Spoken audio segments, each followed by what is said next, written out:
kenekwa m ụnụ ụmụnne ka anyị bụ ụnụ ya adawa ya adịwa ego nwunye n'afịa eji m oge na-ekene onye ọbụla unu si ihe n'ime aka unu si ihe na ya aka ka a si ihe n'onwe anyị aka na akwa n'isi ụlọ na ya nọ bụ Enuani Cultural Forum ka anyị lebanye anya n'isiokwu menajiri ushi lota na-achọna ka ọ bụrụ oge niile na-ele maka na ntị anụ okwu dị niile ọnụ kwue ntị anụ maka na anya ada anyụ ntị aka njisi ka nji ọnụ kwue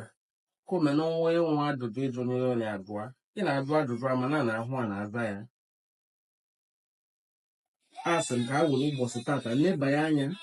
na-enye ya bụ okwu pụ akpọ ekwumekwu mmadụ si na enye bụ ekwumekwu dịka ọ bụ onye ọbụla bụ onye Enuani onye ọbụla bụ onye Aniọma onye ọbụla bụ onye Igbo mara ide bụ isi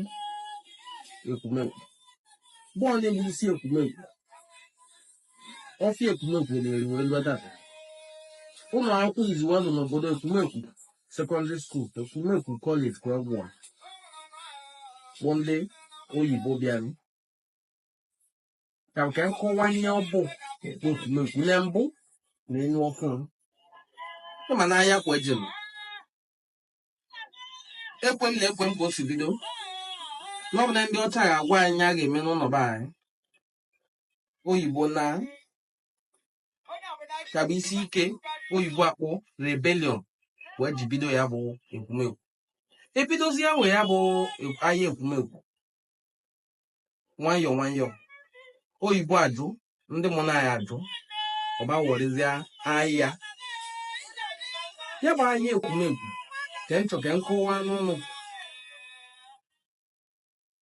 nye afa wasị na-enye bụ ekwumekwu n'enu ọfụ ọnụ ka ị ga-abịa anyị ntị kelelebe ọ bụrụ ekiri nye na-eme mbebụchaza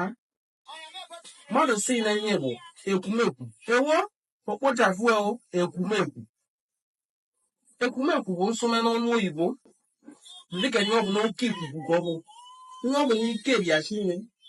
ya bụ nwa oyibo akpọ forceful indescribably forceful whirlwind hurricane nwụna anyị bụ Esther nwaọgbọnụ wee right ya de ya bụ akwụkwọ anọmbọkwụ de echekwumọnụ n'ime ya bụ akwụkwọ ị ga-enwe obe ndị egwu ụlọ ọbụla mgbe ndị oke ntị ọnụ olu mgbe ashọ 10 karịa o ji agagharị na ajụpụchasị ajụjụ tupu o ji depụcha ya bụ akwụkwọ ya bụ na asị jee gori ya bụ akwụkwọ amara m ihe m agwa ya afịa ọma ele onwe ego ka nkwụka ya bụ akwụkwọ ka ịhụ nye ya bụ na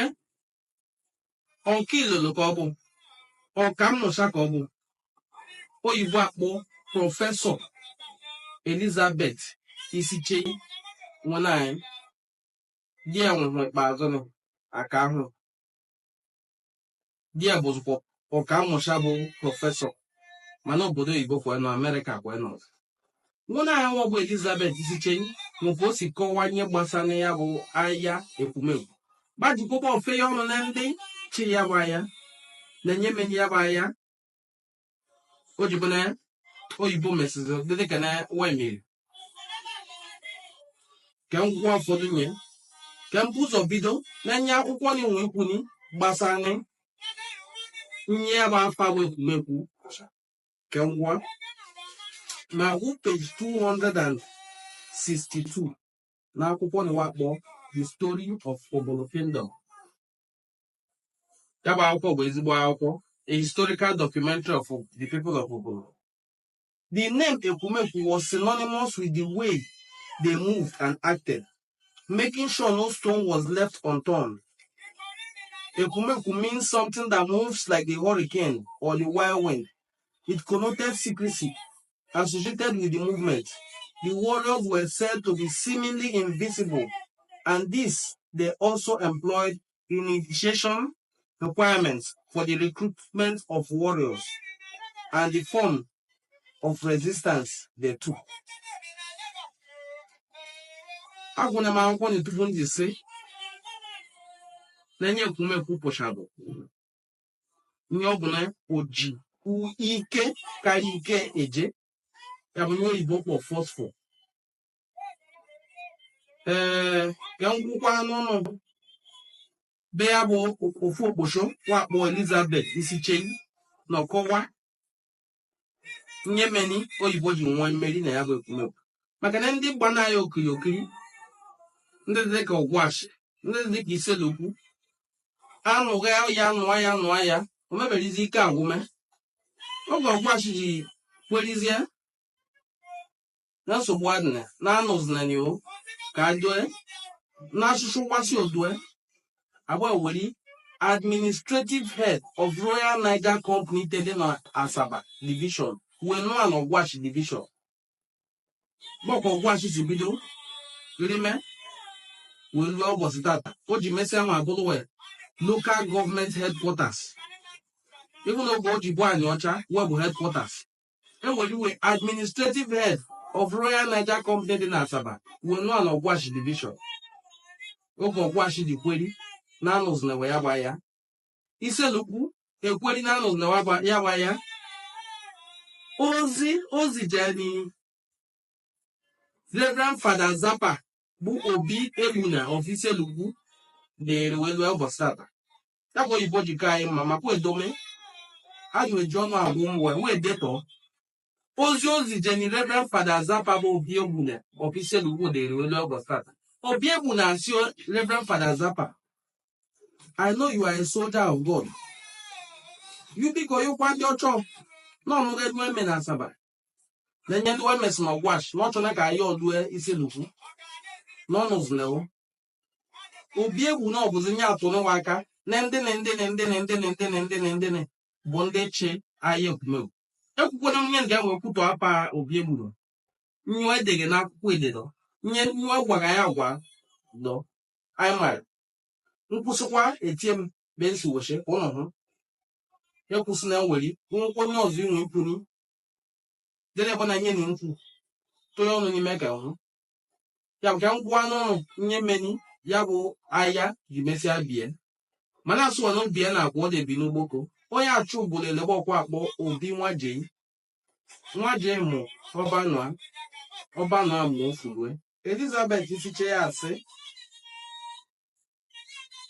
ọchọkọ nkọwa nye meni ya bụ ahịa ji bie ọsị the Ekwumekwu warriors who once moved and acted as one rose again, but this time they changed their tactics mistakenly. It would seem, in retrospect, abandoning the united guerrilla warfare of 1898 for the individual defense of each town. Predictably, the British overcame them one by one first. Ibuzo, then Ogwashugwu, then Ubulukwu. This decision,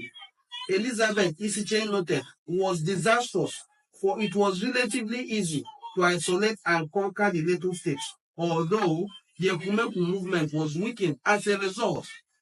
The different communities held on. Elizabeth Isichei affirmed that, Elizabeth Isichei Kitano. The turning point was the siege of Ubulukwu,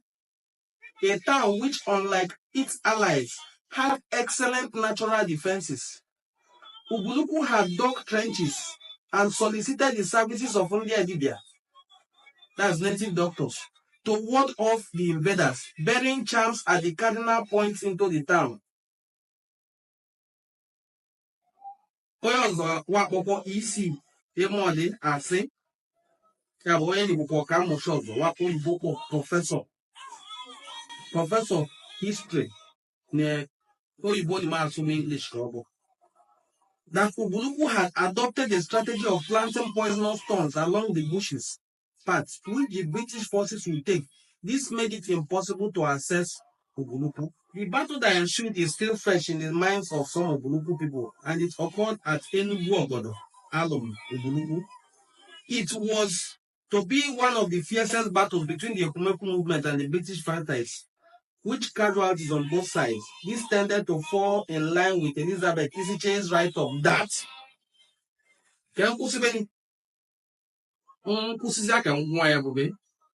Kende ntabe meje akwụkwọ ma gakarị Enugu Ogodo tupu m ga-ejeme ya bụ akwụkwọ. Ngafe ya bụ Enugu Ogodo akpata oyi eshem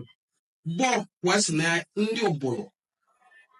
na ndị oyibo bịanị elebo wee nụ ya gba ya nụ ririe ya gba ya gburirie ibewe.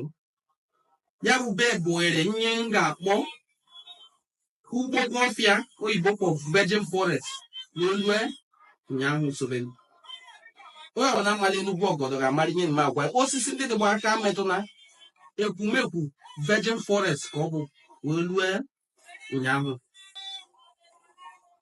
Ka nkwụzi anyị okpochi nwa okwu n'ome ya bụ Prọfesọ Elizabeth Isiche ọgwụkwọ n'onye obodo ka ọ bụrụzi na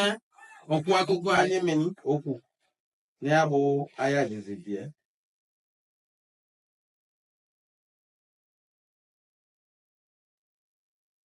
Ubulukwu succeeded in holding the British at bay for 3 days. It was also said that after the battle, the tired and hungry, unsuspecting British ate ripe bananas found at Enugu Ogodo, and many of them about I can now swallow the Bondi Island in the way many and Luke, Benanya go to teach here. About instantly, those that escaped reinforced and returned to Ubulukwu more than 45. Referring to Ubulukwu, Elizabeth Isiche wrote again, after several days of gallant resistance, the town fell. It was the end of the rising, for the others in the league understood that they could not resist an enemy who had conquered the bravest one of the number, and they returned to their homes. The forest at Enugu Ogodo, Idumishon, Idumwesi, in Ubulukwu was reserved as a sacred forest, even unto this day. Akọwaghe ya bụ okwu, kọwalue ogo, maka na obe mmadụ ekwuruzi okwu, ekwufi ya oge.